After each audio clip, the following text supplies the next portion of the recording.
So now we're gonna go stick with our 2-on-1 to our underhook, but this time we're gonna go hip toss. Instead of being on the wrist like we were with our drag on the far side, we're now gonna go to that inside tie, elbow to our side that I was talking about earlier. So we're gonna go to our 2-on-1, so whether he pulls it off and I'm popping this wrist off here to my underhook, or I'm pulling off 2-on-1 and feed my underhook inside right here, right? So we still need that elbow high and that hand on the scapula, but this time we're going inside. We're still shoulder under the chin. We're going inside tie over this arm, and our elbows got to be tight to our side right here. I'm kind of leaning towards this side, almost helps bring my underhook up a little higher, and it helps keep my elbow tight to my side so he can't feed his arm underneath, right? Another thing too is I gotta make sure that I keep this lead leg in between his legs right here, not to the outside. If I get to the outside, now I'm just asking to get headlocked right there to my back.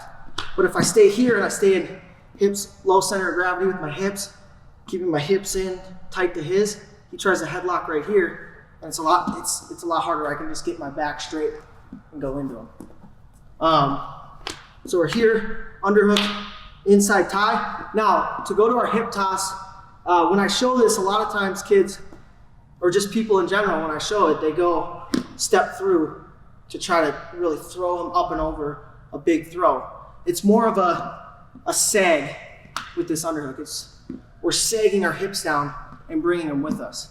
So the biggest components of this hip toss are my footwork. I'm swinging through on a baseball bat. I'm twisting my hips right here, and then I'm sagging them down to the mat. And at the same time, I gotta keep this hand tight across my body. I gotta keep, this hand is what pulls him across my body as I'm sagging my hips and twisting them right there. My underhook, it doesn't do a ton of doesn't throw or do much, it just stays locked in place. I'm not trying to throw him like this with my underhook. I'm not throwing him with my underhook. My underhook just stays locked in nice and tight. Because if I throw him with the underhook, then he's just gonna circle out of it like that. So it's a twist and a sag down to the mat. So I'll show you quick, I'll run through it. Right here, I got this tight, it's pulling across my body. I'm twisting and sagging down to the mat, right there.